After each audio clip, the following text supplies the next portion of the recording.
Hi, What's up? I'm Osiris. I'm a producer, engineer, and DJ, and I made God TiNNiTUS on Black.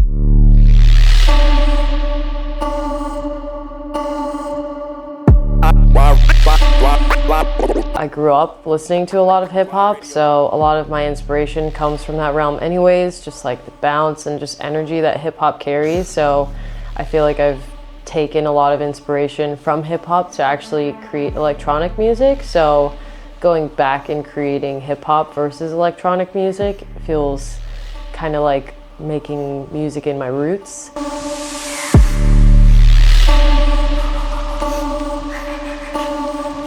I think the bass is really unique, and the way I created it was really fun and different. So I basically took this kick, I put a layer of like an 808 underneath it, and then I also added like a cymbal, like I stretched basically like a crash cymbal. Like I made it so it's like gzzz, like has that like crazy sound. And I basically took a utility and just like bumped the volume to squash them all together. And that's kind of why this bass sounds like,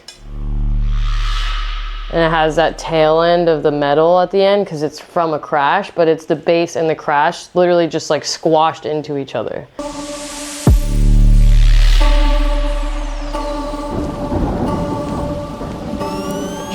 When you were recording like the initial vocals, like I just wanted any like words that you said or moments to just like breathe or like have their space and stuff. So I think these are the rough vocals because I think you recorded them separately, but we got some demo vocals. We got some demo vocals. Meaning of it all is in the need of capital, and I'm a victim of the system. I don't beam the tower up. They take my data. Yeah, so I have these like little just moments of,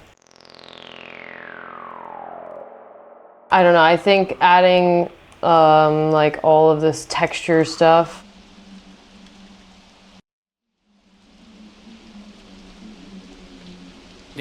Cause I'm incapable of sitting still. I need that stimulation, I need that entertainment. I need some smoke, I need some head, I need somebody to allot me some acceptance. Need a bullet in my noggin just to take me out this vessel. Need a lock in, Yeah. There's just like a lot of little details, you know? Right, like all these like little alarms and have like a knife with... It's very cyberpunk. Right.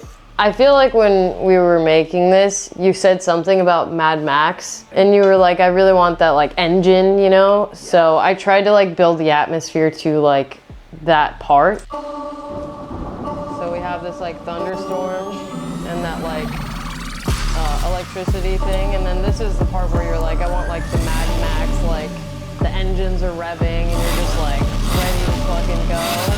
And then I brought in the drums. And just like builds a whole different energy to the vocal and the bass that we have. And then I added, I think this is a different 808 that I also did like the same method of just like using the utility to like blow it out, basically. Unorthodox methods that get good results.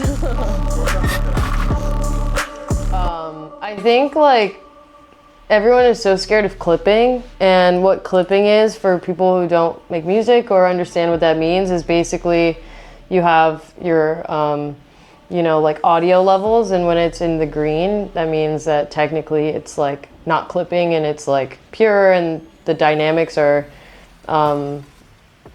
like even basically. And then, you know, when you bump it and it's in like the red sort of area and it's like basically clipping, then it just means you're like boosting the volume past the dynamic range that it should be going, like the level. And I do a lot of just clipping and just like boosting things way louder than they should be to get weird textures and distorted sort of sounds, which is unorthodox, I feel like. And if you ask any audio engineer or like mastering engineer for like normal hip hop or pop realm, that would be like a cardinal sin, you know? And I'm like, but like sins are cool. Like breaking the rules is fun, and like that's how you get shit that sounds different and unique, you know? It's like not playing by the rules and just like doing your own thing. So it's a pretty simple project in terms of elements, but at the same time, I think filling the space and using one like moment to really build off of can be a difficult process. And I think we did such a good job with that like vocal chop and just like the basses that we use to fill the space, because then like when your vocals come in, it like creates like this whole environment around it.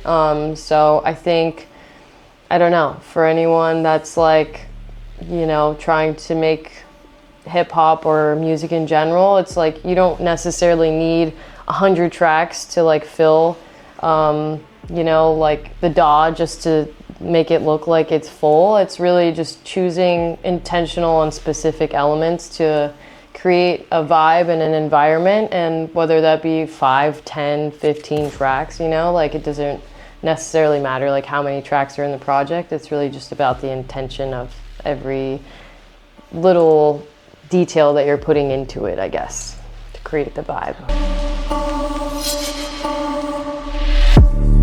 I think it's really helpful to work with someone that knows exactly what their vision sounds like, what it looks like, you know what I mean? Yeah. And just being like so sure about the direction that they want to go in, versus like maybe working with someone who's like not too sure. You guys are both just like experimenting to see what could happen, you know? It's just like two different sort of sessions. You feel like I was pretty certain about 100%. I was like, so tell me about your album. You're like, cool, let me just like explain everything in the best detail and you'll understand it like 100%. And I was like, I love that, you know? One more time, let them know who you are and where to find you. Yeah, I'm Osiris. I'm a DJ, producer, and engineer. And you can find me on all socials at Osiris Music, Osyris. And thanks for tuning in.